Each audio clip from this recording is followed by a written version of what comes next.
안녕하세요. 저는 29살 대한민국 여성입니다. 저는 현재 평범한 직장 생활 중인 2년차 회사원인데요. 사회로 진출하기 위해서 엄청난 노력을 해야 했어요.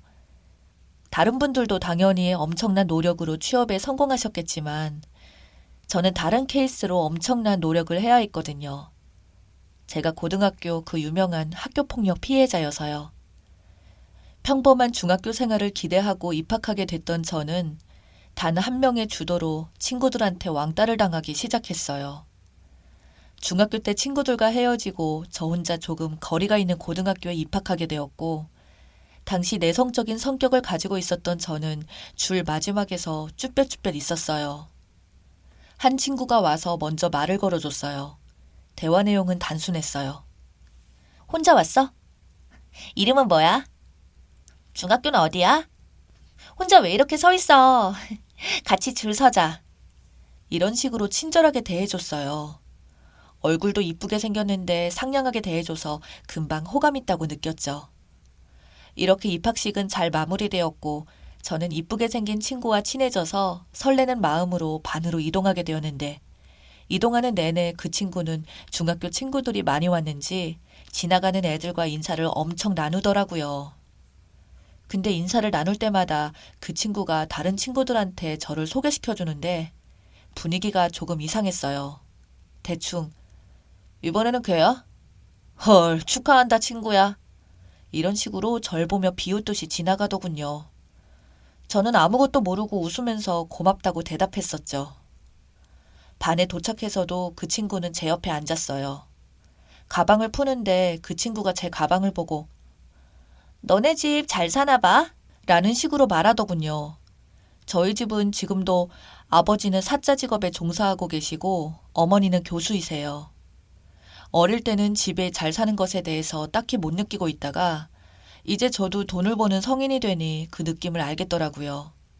가방도 부모님이 입학 선물로 사주신 거였는데 명품이었던 것 같아요.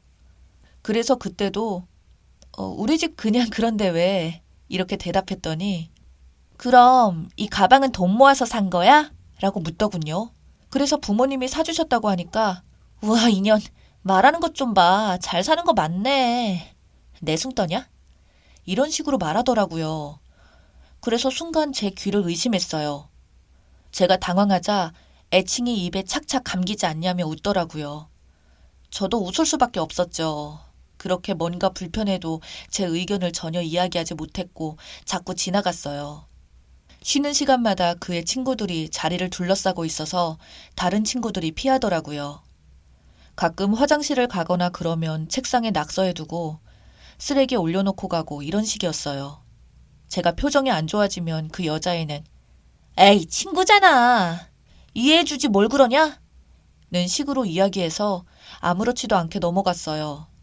그렇게 지내다 보니 어느 순간 반 친구들과의 사이는 가까워지기 어려웠고 저한테 말도 잘 안 걸더라고요.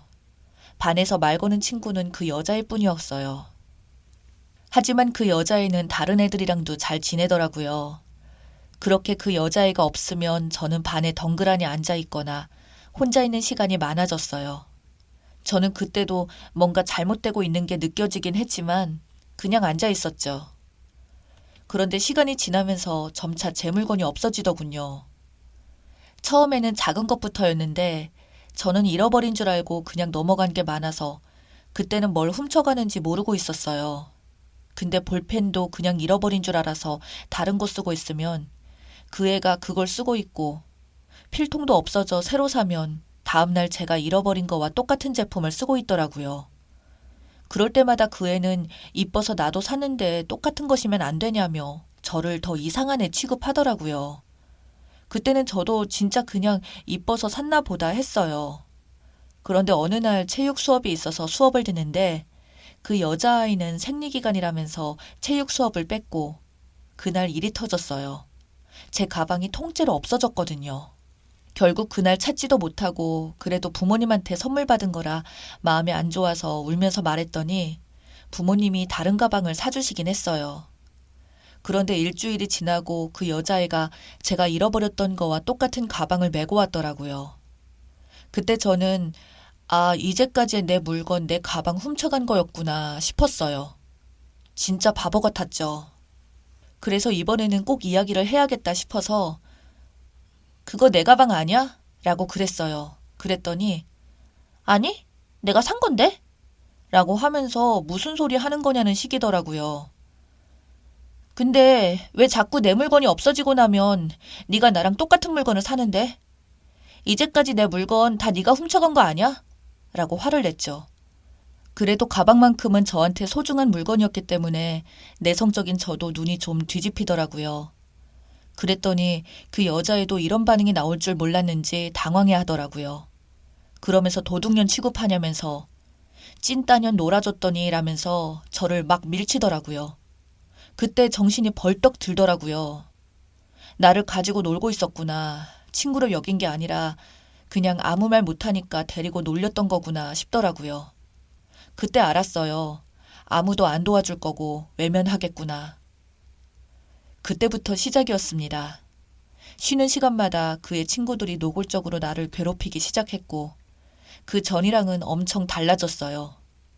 책에 맨날 낙서해놓고 가방은 발로 차고 뒤에서 계속 머리 잡아당기고 저는 학교 가는 게 정말 힘들고 싫어서 매일 악몽을 꿨었죠. 제일 끔찍했던 건 화장실에 가면 밑에 공간이 있는 곳으로 핸드폰을 넣어 사진을 찍은 적도 있고 화장실에 갇힌 적도 있어요. 그 일을 당하고는 화장실도 안 가게 되었어요. 그 트라우마가 아직 남아있어서 저는 공공 화장실 아예 못 가요. 집에 가면 맨날 울었어요. 그 뒤에도 기억하기 싫을 정도로 많은 괴롭힘이 있었고 그러면서 가족들이 조금씩 알게 되었어요. 아침마다 눈이 부어서 나오고 학교도 성실하게 다녔던 제가 맨날 학교 가기 싫다고 한숨 쉬고 성적도 많이 떨어졌으니까요. 제일 먼저 눈치챈 건 오빠였죠. 오빠랑 저는 3살 터울이라 오빠는 대학교를 다니고 있었고 집에서 마주칠 일은 잘 없었지만 한 번은 제가 등교한 사이에 제 방에 들어와서 뭘 가지고 나가려다가 제 책을 봤나 봐요.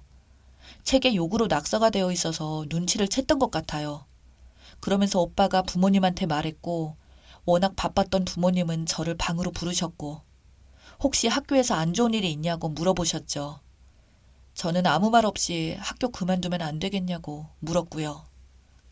부모님은 바빠서 신경 못 써준 게 미안해서인지 저를 붙잡고 같이 엉엉 울었어요. 아빠는 자꾸 무슨 일인지 저를 추궁하셨지만 이 많은 이야기를 하기에는 부모님 마음에도 대못을 박을 것 같아서 묻지 말고 그냥 이해해 주시면 안 되겠냐고 했죠. 저는 그날 이후로 학교는 안 나가게 되었고 부모님이 몸이 안 좋다고 선생님한테 말해주시고 저는 자퇴를 하게 됐어요. 그 후로도 매일 악몽에 시달렸고 평생 저를 괴롭히더라고요. 그날 이후로 나름 행복했었던 저희 집은 저한테 말을 걸기도 어려워하시고 어떤 위로도 제게 꺼내시기 어려워하셨죠. 오빠 군대도 1학년 끝나자마자 가려고 했지만 저 때문에 1년 뒤에 가게 됐어요. 저는 악몽에서 깨어난 뒤 다시 공부를 시작할 수 있는 시기까지 1년이라는 세월이 걸렸고 책상 앞에 앉아있는 것도 힘들었어요. 자는 것도 힘들었으며 나가는 건 거의 불가능했죠. 정신병원에 다니기도 했는데 엄마가 항상 저를 데리고 왔다 갔다 하셨어요. 우울증 약도 처방받고 상담도 다니면서 처음에는 그런 일을 당한 게 내가 만만해서 그렇게 된 거라고 저를 자해하던 마음이 지금은 많이 치료되어 이제는 그 애 만나면 진짜 한 대 때려주고 싶다는 마음도 생기더군요. 그렇게 저는 못했던 공부를 다시 마음 잡고 시작해 다른 애들보다 더 열심히 했고 나름 좋은 대학교도 갔고 그리고 대학도 높은 성적으로 졸업하고 취업하게 되었죠. 그렇게 저의 학교 폭력 사건이 점점 잊혀지고 오빠는 결혼하고 싶은 여자친구가 있다며 이제는 소개해도 되지 않을까 해서 자리를 만들고 싶다고 말하더라고요. 저는 너무 기뻤어요. 저 때문에 항상 희생해주던 오빠였기에 좋은 여자분 만나서 어서 가정을 만들었으면 좋겠다는 생각이 컸거든요. 그렇게 저희 집에서 자리를 만들게 되었고 저는 일 때문에 늦게 도착해서 늦게 들어갔어요. 근데 저는 들어가자마자 온몸이 얼어버릴 수밖에 없었어요. 바로 저를 괴롭혔던 그 애가 앉아있더라고요. 그 애가 저를 보자마자 표정이 굳었어요. 다 잊었다고 생각했는데 그때 기억이 다 떠오르고 정말 손발이 덜덜 떨리지만 모르는 척하고 자리에 앉았어요. 그랬더니 그 애도 그냥 넘어가려나 보다 하고 아무렇지 않게 오빠한테 이야기 많이 들었어요. 오빠가 엄청 챙기던데 만나서 반가워요? 라고 이야기하더라고요. 저는 우선 아무렇지 않게 웃었어요. 그리고는 모르는 척 하는 거야? 정말 모르는 거야? 라고 조용히 이야기했죠. 그러니 오빠가 둘이 아는 사이냐고 하더라고요. 그랬더니 그 애는 당황해하며 설마 얼굴이 낯이 익다고 생각했는데 땡땡고등학교 다녔어? 본 것 같아. 라며 아무렇지 않게 넘어가려고 하더군요. 그래서 네가 나 괴롭혀서 자퇴했잖아. 라고 했더니 부모님이랑 오빠도 표정이 굳더군요. 걔는 수습하려고 아니 그때는 장난으로 그랬던 건데 이렇게 심각하게 받아들일 줄 몰랐어. 라고 하더군요. 그래서 너는 장난으로 내 책에 욕으로 낙서하고 화장실에 가두고 화장실에서 내 사진 찍고 그런 거야? 그때 애들이랑은 잘 지내? 라고 하며 있었던 애들을 나열해 주었더니 엄마가 너한테 그런 짓을 했다고? 하시면서 그 애의 머리채를 잡더라고요. 저희 엄마가 그렇게 화끈한지는 몰랐어요. 그 애는 오빠를 부르더라고요. 오빠는 우선 엄마 보고 진정하라고 하고 그 애랑 떼어놓길래 순간 둘이 깊은 사이인가 해서 살짝 서운할 뻔했는데 오빠가 그 애를 쳐다보면서 야, 내가 너 때릴 수도 있으니까 그냥 지금 꺼져라. 없던 일로 하자. 라고 했고 그 애는 지금도 나름 오빠를 믿고 있었는지 울먹거리며 짐 챙겨서 나가는데 그 뒷모습이 그렇게 처량하지 않을 수가 없더군요. 오빠한테 어떻게 만나는지 물어보니 자기 회사 사무실 직원이라고 아마 내일 출근 안 할 것 같다고 새로 뽑아야 하겠네 이러면서 제 등을 토닥이고 나가더군요. 부모님들은 큰일 날 뻔했다고 며느리 잘못 들일 뻔했다면서 안도하시면서 잘 극복해줘서 고맙다고 이야기해 주시더군요. 그 애는 진짜 그 다음날 회사에 못 나왔고 회사 동기들 사이에서 소문이 쫙 나서 얼굴도 못 들고 다닌다고 하더라고요. 오빠는 현재 엄청 좋은 올케 언니와 결혼 예정일 받아서 알콩달콩 잘 지내고 있습니다.